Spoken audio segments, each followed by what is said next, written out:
Hello and welcome to simpler, faster, more cost efficient Nutanix hybrid cloud migrations with Microsoft Azure. Today's exciting webinar is sponsored by Nutanix in partnership with Microsoft Azure and produced by Actual Tech Media. My name is Mackenzie Puddesy with Actual Tech Media, and I'm excited to be your moderator for this conversation today, as we are all well aware that cloud environments have become increasingly prevalent due to their flexibility, scalability, and cost effectiveness. The challenge for many organizations, however, is how they can simply move existing workloads to the public cloud, maintaining a resource and cost-efficient environment that also doesn't require complex application refactoring overheads. You will learn how the Nutanix partnership with Microsoft supports you for a faster path to reach your cloud goals. Likely, that is why you are here. And luckily, we are going to hear from top experts who are going to provide the information that you are seeking. This is going to be such a cool conversation, and I cannot wait to get started. So let's zip through the housekeeping and get on our way. First, I want to draw your attention to the questions section of your webinar console. This is the best place to get involved, get interactive, and post all of your insightful questions, comments, feedback, and ideas. We do want to hear from you. So find that questions tab now, and let's start out by saying hi, hello, hola, bonjour, aloha, or whatever greeting you would like to put in the chat today, and by giving a wave to the community here with you live on today's webinar. As a side note, that window is also the best place to reach out and let us know if you're having any technical issues during today's session. Knock on wood, of course. Don't forget that a browser refresh should get rid of the usual tech gremlins, but if not, just shoot a message in that questions tab and the ATM crew and I will be here to help. And the last thing I want to point out on your audience console is the handouts tab. Go check out some cool resources and follow-ups to our conversation today, because it is just packed with great info. First and foremost, you want to click in there. You're going to see a link to the Microsoft Azure Marketplace, a little bit of an overview document simplifying hybrid clouds with Microsoft Azure, with a link to test drive, what you're going to learn about today. And there's a solution brief on Nutanix Cloud Clusters, NC2, and that's about unifying your private and public clouds. So take a look at those. You're going to want to hold on to those and refer to them after the webinar. And of course, if all that cool content wasn't enough of a sweet giveaway, we also have a $250 Best Buy gift card as a prize drawing at the end of our webinar. Of course, you must be in attendance during the live event to qualify for the prize, and all winners must meet the Actual Tech Media prize terms and conditions. If you're not sure what those are, you can also find the full T's and C's linked in the handouts tab. Additionally, there is a $50 Best Buy gift card up for the best question of today's session. So we do have time for Q&A at the end of today's session with our speakers, and you're going to want to put all of your questions in so that you have a chance to win. Not only that, you're going to want your question to be answered, because we want to pick the brains of our amazing team here presenting with us today. Okay, well, that is about it for the housekeeping. I told you I would keep it short and sweet, and now we are ready to start today's webinar. I'm excited to introduce you to three fantastic speakers here. We have got in-house today Mark, Dwayne, and Allison. Mark Tuadriol is the Director of Product Marketing at Nutanix. Dwayne Lesner is the Principal Technical Marketing Engineer at Nutanix. And we've got Allison Shive, the Azure Core Specialist at Microsoft. This is going to be such an awesome conversation. We've got a great crew. So you've probably heard enough from me. How about we get things handed over to the three of you? Mark, Dwayne, Allison, I'll let you take it away. Mark, I believe you're taking things off first here. I am. Awesome. Thank you very much for that introduction, Mackenzie. And it's great to be speaking with everyone today. Dwayne and I sort of go way back and do frequently present together.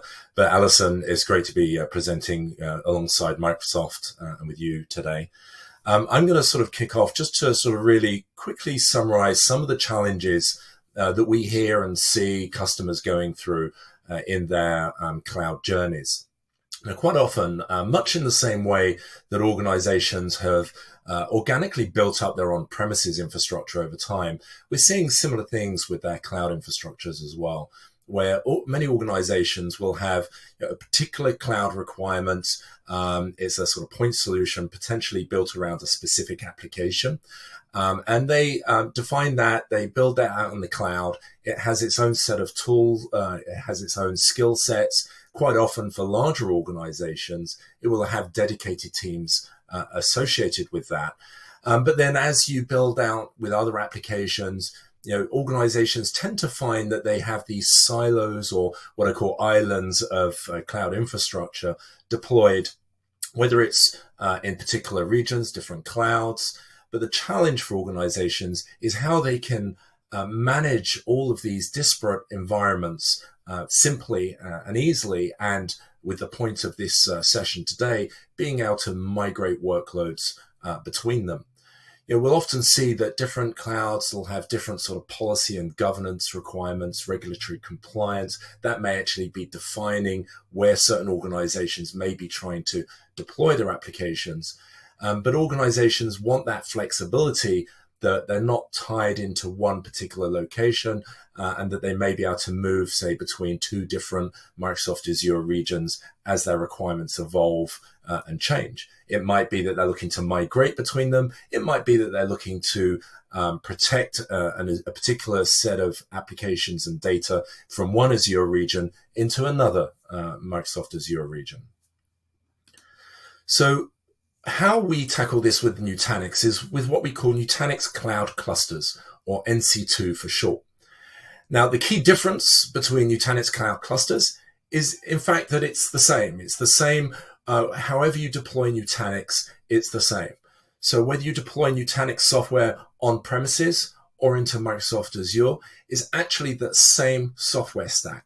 And we often talk about Nutanix Cloud Clusters as a product, and in fact, we've named it with a product name. But the reality is that Nutanix Cloud Clusters is actually the deployment model for our Nutanix Cloud Infrastructure, or NCI software. So what you deploy with NC2 is that same NCI stack into Microsoft Azure. Now, the benefits of this is that it gives you that improved agility and cost effectiveness. The agility being that it's the same software on-prem or in the public cloud, so it allows you that simple migration of workloads without having to make any changes. In fact, if you're an existing customer and have Nutanix on premises, you can in fact take your licenses from on-prem and move them into your Microsoft Azure cloud. So for organizations, for example, that are looking to migrate from on-prem into the public cloud, maybe some or all of their infrastructure, this provides them a very easy way of moving those workloads over, but also the licensing. So you don't find that you're left with shelfware on-prem. It also allows you to, to purchase and transact via the Azure marketplace. Now, I'm not going to really delve into this too much myself, because I know Alison is going to touch on it. But it's really a straightforward way that it allows organizations to transact both the Nutanix software and the Azure bare metal infrastructure through their marketplace, leveraging any of your cloud commitments within that. And I'll let Alison go into more detail herself. A key difference is that we actually leverage the existing customer accounts in Microsoft Azure. So this isn't a managed service. This is something that customers deploy themselves via our cloud control plane. So it's a straightforward process to deploy this into Microsoft Azure. And then it deploys into your existing account, leveraging your existing networking, VNets, for example. And that allows organizations to get tight integration between what they're deploying in Nutanix Cloud Clusters and any homegrown applications they may also have. From a management perspective, it's the same, whether it's on-prem or in the public cloud. We have UI, we have a CLI, and we have APIs, and you can interface with any or all three of those in the same way, again, whether it's on-prem or in the public cloud. And because it's that same software, when you move workloads, there is no retooling required of those applications. So no refactoring of the apps that you're moving. And because it's the same software, essentially you get the same resilience through AOS, which is our distributed storage plane that runs across all the nodes in your cluster. You get that same resilience, the same efficiencies that it brings, the same capabilities, performance, etc. Now, we leverage bare metal with Nutanix Cloud Clusters, and because of that, we're able to get a much greater density. When organizations buy into public cloud instances, typically they're taking what we call t-shirt instance sizes, a small, medium, large of a particular instance size offered by the public cloud. And your application, if it doesn't neatly fit into that instance size in terms of all the resource groups, CPU, RAM, memory storage, throughput, etc., then typically organizations go for a larger instance size than they actually potentially require. Whereas with NC2, because you're using bare metal, you can really right size those workloads very flexibly to exactly what you require and right size them on an ongoing basis as your application needs change. All of our bare metal infrastructure with Microsoft Azure is using NVMe storage, so you get really high performant storage throughput as well. There are the R's of cloud migrations. This may be something you're familiar with. It's a fairly standard industry terminology for how organizations are migrating to the cloud. What I really want to touch on is just a couple of these, but emphasize that when you evaluate what it is you're looking to migrate, it may not be necessary to migrate anything. It may be that actually it makes most sense for your business to retain a workload in situ, if that's on-prem or in one particular cloud location, or maybe even retire it if it's no longer required and it can be replaced or consumed via another service. Rehosting is really what we're talking about from a Nutanix perspective, the ability to move those workloads from one location to another without requiring any application refactoring or modification. Replatforming, refactoring and re-architecting start to increasingly require more changes to the application. Now, these can actually require some considerable engineering development resource time. And it's quite often a process that is underestimated by many organizations in terms of how long it will take, how much it will cost, and really how involved the process is. And then you see there's rebuild and replace as well. And as you go up this stack, you'll see that the migration costs tend to increase. Now, with refactoring, we hear from a lot of organizations that assume this is the way you need to go down to move your applications, your traditional enterprise apps that you're running on-prem today. They assume you've got to refactor those to get them into the cloud. And maybe if you were going sort of cloud native into virtual machine instances or into containers, then yes, that's something that you would need to do. But it's not the only way. And actually rehosting with lift and shift migrations can be a very quick, straightforward process that allows organizations to get to the cloud much more quickly and start to leverage any cloud commitments they have and certainly start leveraging their cloud resources much more quickly without the same sort of complexity that you get with refactoring or re-architecting. When you consider moving, we do have a tool called Nutanix Move, and that allows organizations to move from a variety of sources, whether it's from native on-prem sort of data centers, your traditional 3-tier infrastructures, even sort of public cloud native instances, whether it's Azure VM or even a third-party cloud service provider, and move those into the Nutanix cloud platform. And then when you move that into the cloud platform, it's then easy as well to move it around the Nutanix sort of cloud ecosystem. Now, considerations that you should make, when we talk about property, everyone always says it's location is the most important thing. With migration considerations, I will say it's planning, and more planning. Really important to understand what you're trying to achieve. What are your objectives? What's defining success within your migration project? gathering requirements is absolutely crucial. Now, Nutanix has a number of tools that can help with this as well. Everything from a TCO calculator that can be used very early on in your process to help you understand what you're likely to be able to get out of this from a total cost of ownership perspective. But then we have also tools like Nutanix Collector that allows you to collect information about the running workloads you have in your environment today, exactly how they're being used, and map those into our Nutanix Sizer tool that allows you then to accurately predict the amount of infrastructure you need in the public cloud. Let's not forget that the infrastructure you're using today on-prem, particularly if it's been there for a few years, is probably an older generation or two of infrastructure. And so the infrastructure running in Microsoft Azure is much newer. It has more up-to-date CPUs, faster RAM, faster bus speeds, the faster storage, NVMe that I mentioned earlier. And so all of these things then it changes the capabilities of that compute platform versus what you might be running today. So it's not accurate to just look at it as a match of X number of CPUs on one side to the other side. We do a lot of that calculation for you with our Nutanix Sizer tool, and having that accurate data from Nutanix Collector about what you're running in your environment allows for a more accurate sizing moving forward. But then consider the type of migration methodology. What are the type of apps you're looking to migrate? Can they be moved for a lift and shift? Does it make more sense to recreate them on the target side? There are certain workloads such as Active Directory from Microsoft that you probably wouldn't move in this way. So there's different types of migration methodologies that need to be applied for the right workloads. Create a phased migration plan. Really think about what workloads do I want to do to start off with.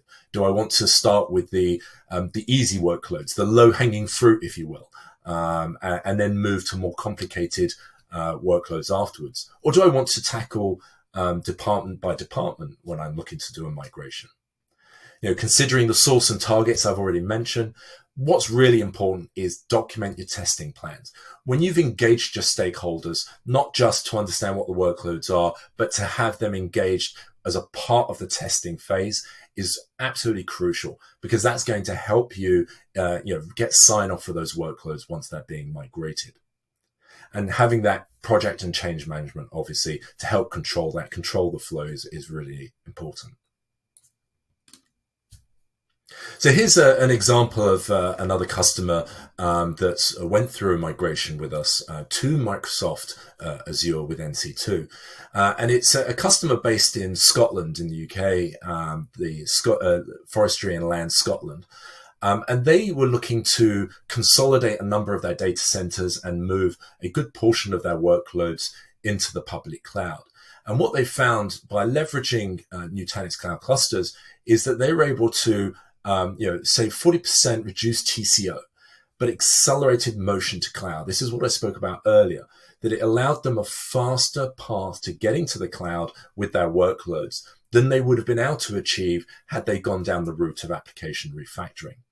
And essentially what all this bought Forestry and Land is time. It gave them more time to be able to work through that plan than trying to sort of really rapidly go into an app refactoring sort of path, if you will, to get their workloads into the public cloud. Another key benefit for them was that consistency, that consistent management console, both for on-prem and the public cloud. So at this point, I'm going to hand over to Dwayne Lesner, who's going to talk more about some of what we've been looking at, some of the considerations and networking aspects. Dwayne, over to yourself. Hey, thanks, Mark. So as Mark mentioned, on the networking front, there is 1,000,001 ways to do networking, which kind of makes it arduous task sometimes. Now, I think one thing to think about as you're going through is how, if I'm migrating or am I doing DR, I think these, while seem common, have different outcomes on how you're going to bring up your networks, where a migration, more of a phased approach, where you're going to have to talk back to your on-prem side or whatever other data center that is coming into your cloud environment. Where DR, you may have some flexibility on bringing networks even the same networks up all at once, kind of a all or nothing approach. But we do have a variety of options in Nutanix to cater to the migration by using a stretch layer 2 that can ease some of the address management. One just connecting to the public cloud. How are you going to accommodate? I used to think mostly everyone used Direct Connect or Express Route, for Azure, but lots of people are using VPNs as well. The VPNs do have limited bandwidth, but depending on the size of your organization, may be okay. Azure also has the ability to have or consume Azure vWAN, which has added benefits in large organizations where you have multiple endpoints, where you can actually say, if you're going from North America maybe over to Asia or Europe, where they can exit out on their own backbone. Yes, there is a cost to it, but it may be worthwhile considering the low latency that you'll get over the Microsoft network. And also with regarding DR applications, just making sure, sometimes with DR you think that you've done all the work, you have it filled over, but then how are people going to get in? Along that vein, some applications will require additional work with the use of load balancers. Typically not a real easy move. You'll probably have to either recreate them on the cloud side, or you redeploy your favorite load balancer on top of NC2.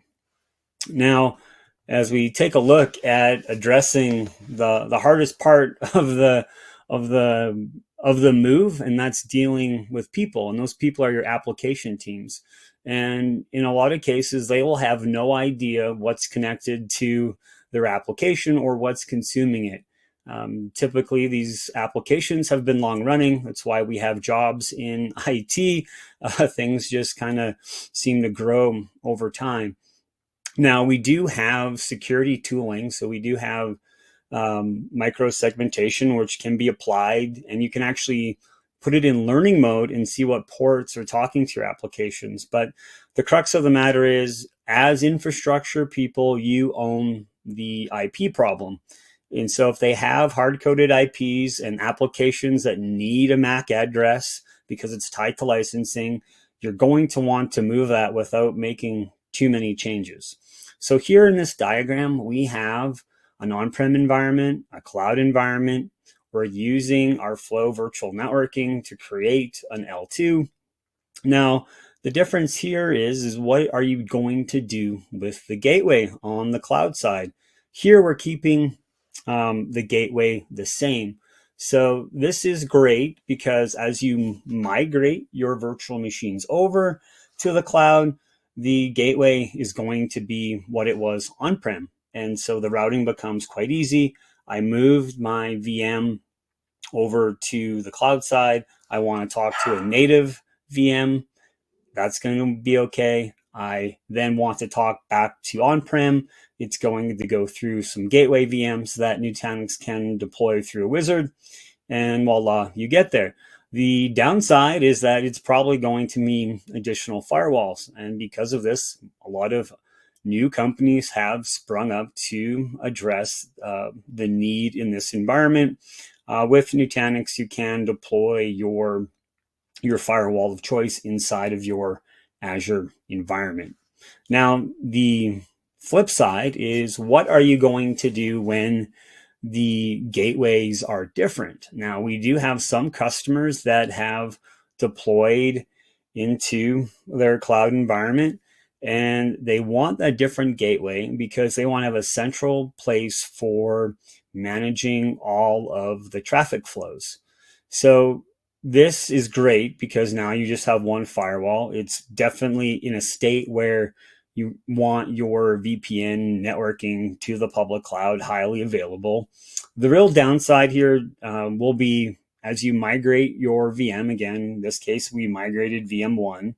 Now, instead of talking to the local gateway, it's actually because the gateway is different on both sides. Instead of talking to the local one, we moved it, retained the IP address. Its gateway didn't change, even though the gateway is different in the public cloud. So it goes back to on-prem to talk to VM3, which is good. But if it needs to talk to a native service, it's kind of a trombone effect.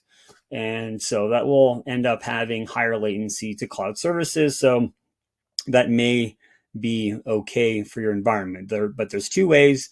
And in this case, also to point out, in environments where you may not be able to change the gateway or have additional issues, and some of those issues revolve around having firewalls that want traffic to come in the same way that it left. Well, in AOS 6.8, the flow networking has additional firewall rules where you can route traffic to ensure that your firewall remains happy seeing the traffic come in and out on the same ports. Now, additional things to think about, being someone that's dealt with a lot of end user computing, perception is reality, regardless of how your virtual machine is performing. Whatever the user is feeling is what's going to be said to the help desk team. So think about where all the multiple points of throttling exist in your cloud environment as you make the move. There's the VPN. Nutanix has a flow gateway that controls north and southbound traffic for the virtual machines, but that recommendation is to start small, but monitor it, and then you can always scale up or scale out. And then, are your applications, how are you moving them? Are you moving the front end or the back end first? So there could be latencies appearing. And then also a good tip is to have some tooling around monitoring APIs around your cloud, and so Azure, because while a service may be up, you may be impacted by slower API calls. So it's good to know what is happening on that side as well. Now, Mark had mentioned a bit around microwaves, but this slide for me is talking about, and it goes back to some of the performance issues that can occur when moving to the public cloud, is that guaranteed performance is expensive. If you want guaranteed performance, you are going to pay for it. Now, the other thing to contend with, as you've moved your virtual machines over into the public cloud, you've probably had free reign to all of the underlying storage and networking that was available within your environment. But now your individual VMs are tied or constrained to whatever instance size that was picked. And so then it leads to very unnatural ways of either adding more cheap storage and essentially short stroking it, or adding high performance storage. And so the same on the compute side. So Nutanix can, right size just how you would traditionally do it on-prem, but now provide that in the public cloud. Now, Mark had mentioned our move technology. So we're going to go into a demo of moving some virtual machines to Azure NC2. In my environment, the Prism Central is noted with a dark background, and the light Prism Central is the Prism Central that's deployed in Azure. So let's get started. So here in our NC2 portal, we have a cluster deployed. We can see our Azure bare metal nodes are in our own account, which is something beneficial for our customers. We can deploy into existing environments. So I have my Prism Central environment. We have this Acme Rocket Runner application that we're going to move into Azure. So we create a migration plan. We've already tied our Azure NC2 environment to it. So we'll give our plan a name, hit proceed.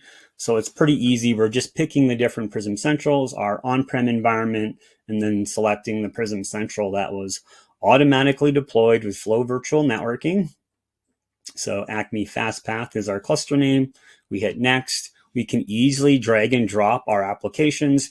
You can have up to 30 VMs in a migration plan. You can also use additional move appliances. So here we are mapping our networks between both environments. We have an L2 stretch already set up, which was done through the software that runs on Prism Central. So pretty easy out of the box to get going. So here's our stretch network, UVM net 1. We can see with the blue extended subnet that it's already been stretched. We've deployed gateways on both sides, which is just Nutanix software. And so now we have the same networking environment from on-prem into the public cloud, and our applications can remain happy as we move them across. Now looking into our Prism Central that is running on the Azure NC2 side, we see we have our subnet extended, that same 10.19.101/24 network. So as we move back, just slide this out of the way, go back and finish our migration plan. There is, you can either do automatic or manual preparation. I actually prefer the manual preparation because then you can kind of verify all of the networking between Move and your virtual machines. But if you have your Move appliance on-prem, it's probably pretty easy. Here you can retain the MAC address. You can specify different settings within your environment. You can also do seeding at a schedule that if you don't want to start the migration right away, you get a nice little summary because you could have additional VMs. And then we start shoveling that data into Azure. While the movement of data is probably the easy part, it's really that key on the networking side. So you don't have to do the additional testing. So this is just a product of bandwidth between the two environments. Move is going to take a snapshot of your workload and then move it across. When the bulk of the data has been moved, it can continue to run. It's when we do the cutover is when the virtual machine will be shut down for the last time. We will disconnect the NIC and take one last snapshot. So here we can see that it's mounting storage on our target cluster. So our virtual machine has a landing zone. And then you can keep going through the progress menu. So here we're starting to seed the data now via data copying. Now we're showing Move, but Nutanix DR, if you are a Nutanix customer already, is also a great tool if you're familiar with using that, because it's the same software on both sides of the stack and same APIs. I will say Move also has an API. Larger environments can automate a lot of this work. So our VM is ready to cut over.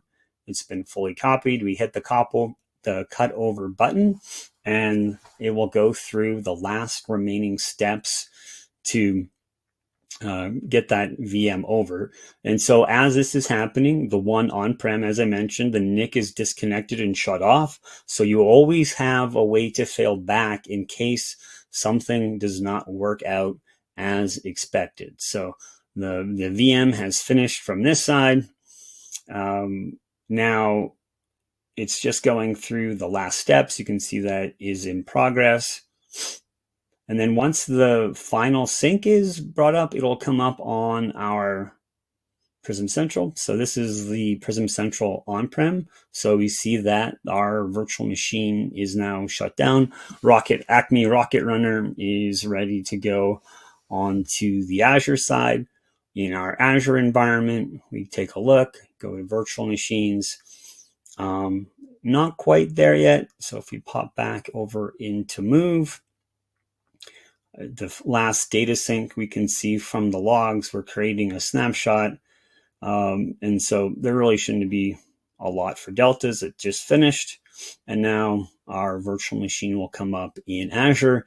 And so, whether that's 1 VM, 30 VMs, or hundreds of VMs, you'll have a pretty easy process of moving your environment into NC2. Now, as it's powering up, you can have multiple machines running for very large deployments. So here, our Rocket Runner application is up and running. It has the same IP as before, and we are good to go. So with that, I'd like to bring it over to Allison to talk more about the Microsoft relationship and how it's benefiting both Nutanix and Microsoft customers.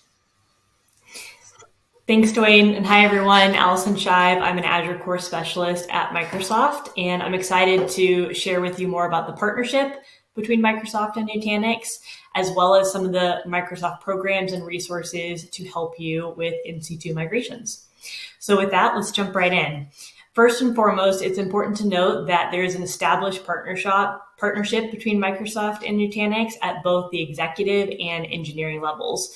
We actually have dedicated alliance managers, so someone who sits on the Microsoft side as well as Nutanix, whose sole job is to make sure that we maintain a strong partnership and engage the right resources that are needed to help you as a customer have a successful cloud journey. Now, on the Microsoft side, there are a few key resources you'll want to engage if you're pursuing an NC2 evaluation or migration. The first is going to be your Azure Core Specialist. If you're a managed Microsoft account, they're going to act as the quarterback for you. They'll work with your Nutanix team. They'll probably also engage your cloud solution architect as well as your Microsoft account executive. But that core specialist is going to be the key person you'll want to reach out to. Now, if you're an unmanaged Microsoft account, you'll want to engage whoever your primary contact is at Microsoft or your Microsoft partner. Now, it's important to note if you have multiple Microsoft partners you work with, I recommend engaging whichever partner has gold status, for the reason being that they'll likely have the best potential to get access to some of the Microsoft programs that I'll share and speak to more here in a moment. Now, you may be wondering, how do I know if I'm a managed Microsoft account or unmanaged? If you're a managed account, you will have an account executive and a team of specialists to support you. So you can see this sample org chart that I have on the slide. This is for some of the customers that I directly support. There's an account executive and a whole team of specialists. Depending on who you are as a customer, you may have more or less resources, but this gives you a general idea. If you're an unmanaged account at Microsoft, you will not have an account executive, but you will likely have one or a few specialists that support you. Either way, there are people at Microsoft here to support you on your cloud journey. So just, again, reach out to your core specialist, your Azure core specialist, or whoever your Microsoft primary point of contact is. And we'll work with Nutanix alongside you to help with these discussions. Now, if you've worked with Microsoft before, you're probably familiar that we have a lot of different programs with a lot of different acronyms to help with cloud migrations. It's no exception with NC2 migrations. Now, I'll preface this by saying you do not need to be an expert in Microsoft funding or Microsoft programs at all. Reach out to your Microsoft team and they will navigate these programs on your behalf, figure out which one is the best one and will provide the most benefit for your situation and handle this for you. But if you're someone like myself who likes to understand a little bit behind the scenes, I wanted to share with you the top 3 programs that are most commonly used to help with NC2 migrations. So the first is going to be Azure Migrate and Modernize, commonly referred to as AMM. This program couples technical enablement with Microsoft funding to have a partner come in and help you with migration planning as well as the actual deployment. In Customer Investment Funds, or ESIF, allows Microsoft to co-invest toward the partner, again, to help with professional services for the planning and actual deployment of the migration. And then lastly, Fast Track for Azure. This is Microsoft's technical enablement program with our engineering arm, where we will work directly with you to provide customized guidance, architecture design and planning, and migration best practices. Again, you don't need to be an expert in this, but it's helpful to know that these are the key programs that will likely be used to help with any migrations.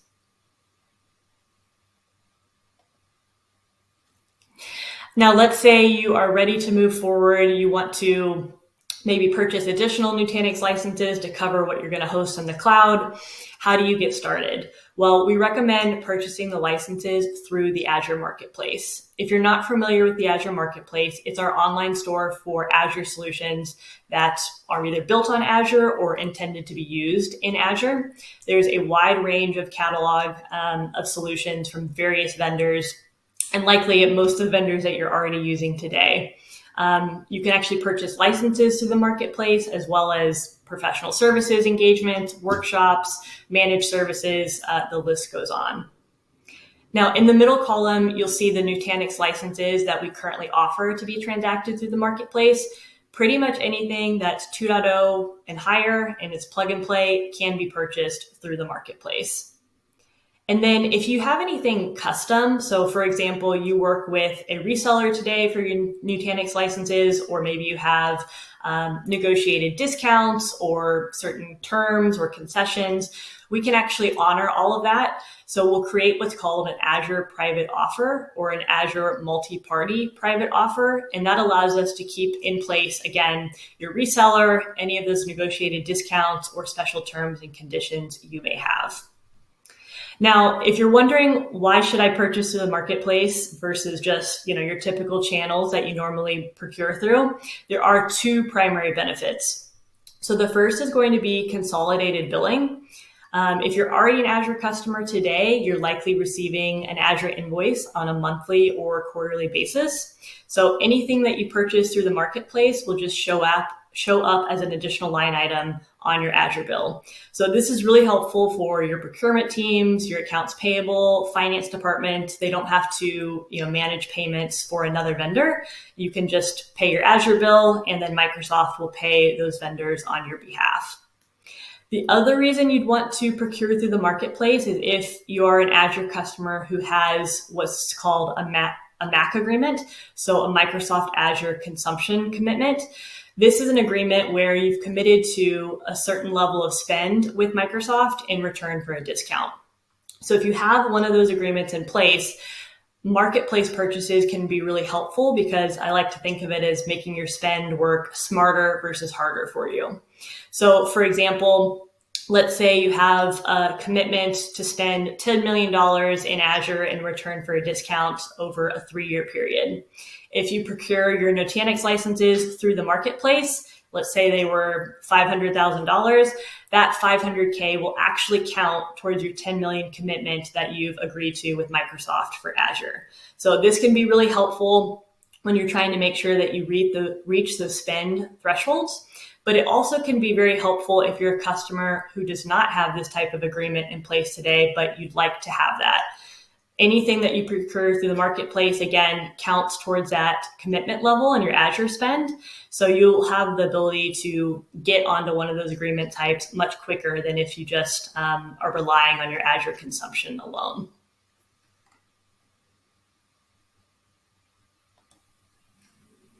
You can access the Azure Marketplace by going to azuremarketplace.microsoft.com, or within the Azure portal, you can search for Marketplace and you'll be able to get to the catalog there, search for Nutanix, any of your other vendors, and see if their solutions can be transacted via the Marketplace.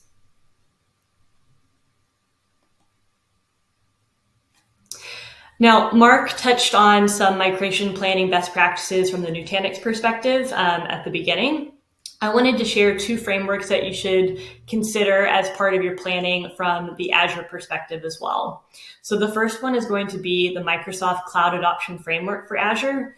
This consists of 4 phases. So defining your strategy, creating an actionable plan, getting your environment ready by preparing proper Azure landing zones, and then of course, actually adopting the solution and deploying your workloads on Azure. We'll want to make sure you're thinking through and implementing proper governance, management, and security throughout the entire journey.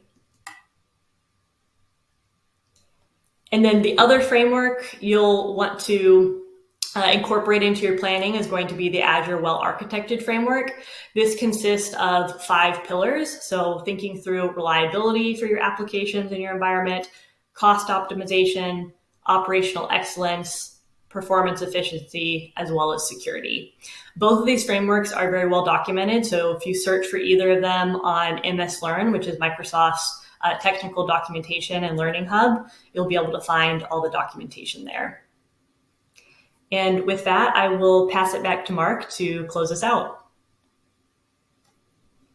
Alison, it's great to have you presenting with us, and I feel like if we roll the clock back a little bit, Nutanix cloud clusters on Azure launched back in 2022, but in fact, our organizations were working really closely for several years before that as we developed this solution. And something that wasn't actually touched on is that the Azure Bare Metal service that we're leveraging was something that we co-developed together, so that the Nutanix cloud control plane really integrates well into Azure. So it manages a lot of that sort of complexity of deploying, scaling out, scaling back infrastructure fully automatically as required. When people say, why Nutanix hybrid multi-cloud, there are a number of different reasons, and we touch on them here, from the sort of speed of deployment, the efficiency comes back to the bare metal efficiency we spoke about, how it can be sort of cheaper to get to cloud through your migration. For me, if I was to touch on the one thing, I would say it's the speed to cloud. For many organizations that I hear from and talk with, quite often they're under time pressure. We all know we're very busy in our jobs. I'm sure that everyone on this webinar is the same, and we're all trying to juggle multiple things. And how can we, in ourselves, become more efficient so we can execute more quickly? And I feel like that, for me, is one of the defining things with NC2 on Azure, that it allows organizations through every aspect of the solution, from the marketplace transaction through to the cloud control plane that can spin the cluster up in just a couple of hours, through to having one single consistent management plane that is managing both any on-premises and NC2 and Azure infrastructure.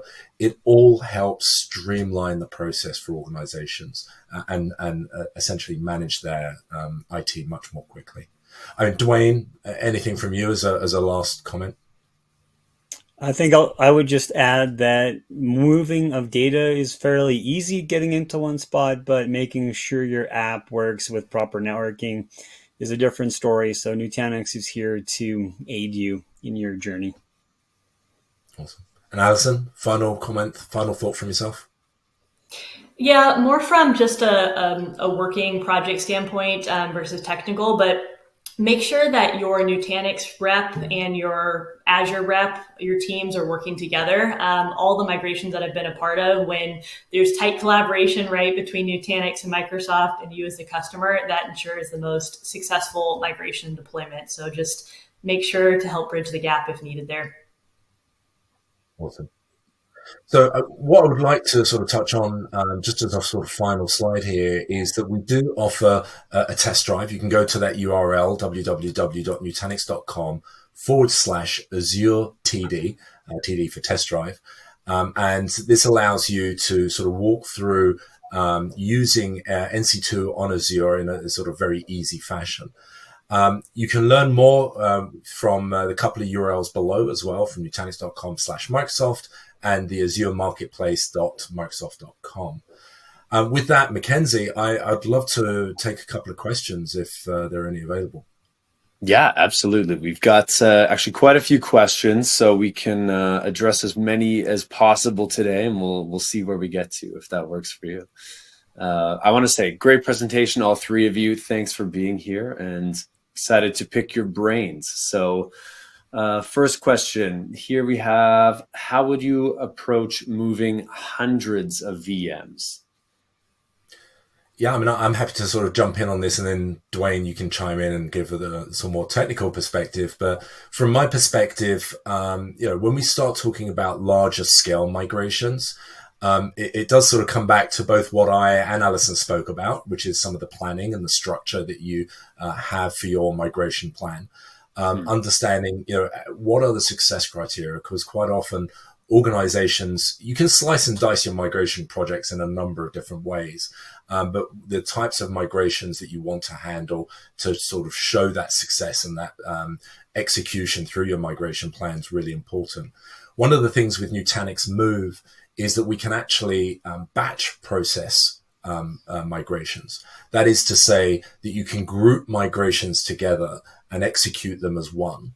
And that makes things easier, particularly if you've got applications that are within the same group. It may be a part of the same department. They may be a part of the same application, different types of levels in a multi-tiered application, for example, but all grouped together and need to sort of move together. So you can sort of keep those together as a part of a batch and execute them that way. Dwayne or Alison, anything from your perspectives on this?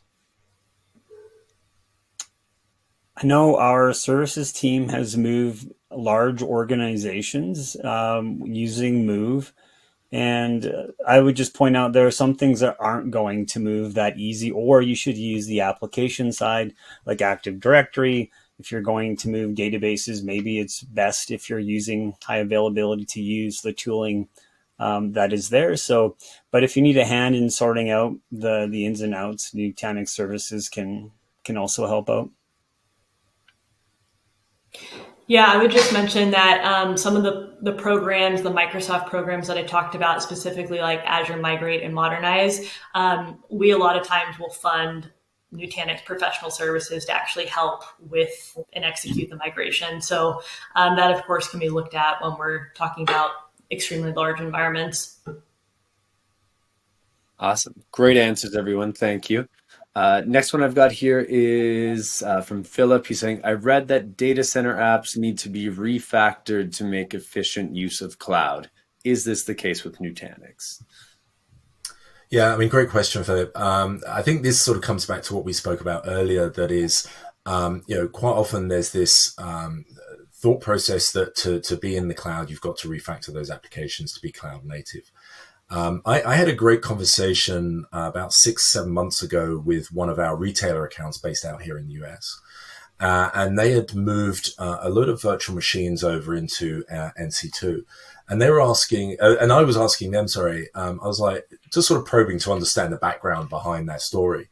And I said, can you tell me why you chose to lift and shift those virtual machines versus, say, refactoring them? And one of the points he made was, to refactor them is that to undertake that engineering process that I spoke about earlier. And unless there is some very clearly defined business value from doing that task, then why would you do it? To just move a virtual machine over is and go through that process of refactoring is expensive. It takes time and it adds potentially business risk. So being able to move it very quickly via a lift and shift eliminates that problem. But by using the bare metal as we do, we allow organizations to both get that densely packed infrastructure and sort of scale the underlying infrastructure as needed without having to sort of start refactoring applications. Nice. Great example. Okay, next question I've got here is, which Azure regions can I deploy NC2 into? Alison, I can take that one. Yeah. I thought this might come up, so I made sure I checked to see region availability. So US East, US East 2, US North Central, and US West 2 today. Those are the regions. Expanded coverage globally is coming. I have kind of a follow-up question in that it's about the marketplace. So someone was asking, what are the benefits when purchasing through the Azure Marketplace? And I guess that's probably to Alison, but. Yeah, I can take that one. And I'm glad you brought that up because I know I touched on this a little bit, but it's really important to understand because, again, it can be really powerful in making your spend, like I mentioned, work smarter versus harder for you. So the first benefit of purchasing through the marketplace is consolidated billing. So the Nutanix licenses or any of your other vendors that you purchase through the marketplace just show up on your Azure bill. So you don't have to worry about, making payments to your various different vendors. It can just all go through your Azure invoice if you're already an Azure customer. The second benefit is going to be if you have Azure commitment levels that you have agreed to with Microsoft to meet certain spend thresholds, then marketplace transactions, in this case Nutanix, can actually count to decrement towards that spend level. So let's say you committed to 10 million over 3 years in return for a discount with Microsoft. If you purchase your Nutanix licenses through the marketplace, it'll actually count towards that spend level. So that can be really helpful. And then the same goes for the reverse. Let's say you don't have one of those agreements in place today, but you're like, hey, I would love to get a discount on my Azure spend. I want that. How do I get that? Well, the more you spend with Microsoft, basically you will be eligible, kind of your ticket to entry, to get on one of those type of agreements. So if you purchase through the marketplace, that's going to count towards your Azure spend. You'll be able to get on one of those agreement types much quicker than you probably would have organically. Excellent. Anything else to add, Dwayne and Mark, or that's pretty concise? Alison covered it perfectly. Beautiful. We might have time for maybe like 2 more questions here. So let's see what we get to. There's a question here about what's the difference between the free trial and the test drives that you offer? Dwayne, do you want to grab that one? Yeah, free trials. You are living and breathing in the nuts and bolts of NC2 and Azure. So you're going to get bare metal and access to the Nutanix software. Test drive is more of a pared down, consolidated environment. Depending on what you're doing, the cloud side is fairly locked down, but you'll get a good look and feel of how it's going to operate in your own environment. Okay, excellent. So one's a little bit easier to kind of jump in, get a real sense of where to go without needing the full Yeah. kit. Test drive is you're going to be able to see everything without, a lot of hand holding. Nice. Okay, the last question here. Someone is asking, do I need to have Nutanix on premise to be able to use the NC2? No, you don't. I mean, some of the benefits come from being able to extend and having it the same on both sides. But it's not a requirement to have Nutanix already on premises. And we've had organizations that have started in the cloud and then, in fact, sort of got exposure to Nutanix that way before starting on premises. Excellent. I usually like to ask at this point if there's any final call to action or where people should go if they want to get started. I know you mentioned the test drive, but I'll say either any call to action or any just final remarks that you want to leave the audience with, and maybe kind of do a round of that from everyone. I would say that, look at the links that we have on the screen now for the Azure test drive, or go to nutanix.com/Microsoft. And there's a lot of information on there around our partnership with Microsoft, but also Nutanix cloud clusters. And that's a good starting point for anyone that's sort of embarking on their cloud journey. Awesome. Dwayne, Alison, any final closing remarks before we wrap things up today? Nutanix has a fairly long list of NC2 videos on our YouTube channel, and also an active community forum if you have questions that you want to ask after the event. Nice.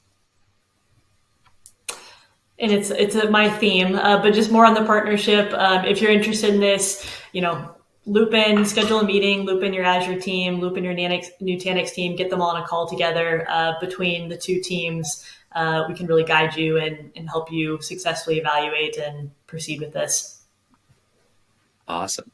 Beautiful. Well, thank you all so much. I'm just going to say thanks again and a final farewell to you three, and let you all take off. Thank you very much. Bye, everybody. Thanks, everyone. All right, excellent. Well, again, thank you to all of our speakers. I know it's been great. You've been super engaging. If your question was not answered today, don't worry. The team can reach out after the fact and get you any of the information that you are looking for. That said, too, we also have the handouts tab. So if you have not yet poked out over there and looked at what's in the handouts tab, you have got you've got the link there to the Microsoft Azure Marketplace. You've got the Simply Hybrid Clouds with Microsoft Azure. Simplify, not simply, and unify your private and public clouds. So grab all of those links, save them, give them a click, and make sure you have those for after today's webinar. And with that, before we wrap up, the last little bit of fun I do have for you is to give away our prize. It's time to give away the $250 Best Buy gift card. And the reminder, you do have to be live and present here to win. Our winner is Ron Davis from Tennessee. Congratulations, Ron. As always, we will be in touch about claiming your prize after the webinar.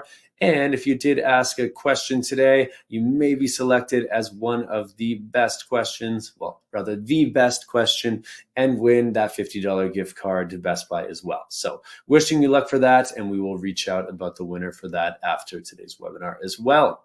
And with that, on behalf of Actual Tech Media team, I want to thank Nutanix and Microsoft for making this webinar possible, and especially to our incredible speakers, Mark, Dwayne, and Allison, who have given us so much to think about today. And hey, I want to give a high five out to everyone there in the audience and just say thanks for making this possible as well. I know sometimes it can be difficult to stop our daily grind and take a moment to strategize, plan ahead, do some research, get the information that we really do need to make those big, powerful moves in our organization. So thanks for pulling up your heads from your day to day and making that mental space to be here. And, coming to learn how you can make your life simpler, faster, more cost efficient with Nutanix hybrid cloud migrations with Microsoft Azure. I know I've learned a lot from this session today. I hope you have as well. And I cannot wait to see you at another webinar again soon. And until then, I am wishing you a magical rest of your day. Take care.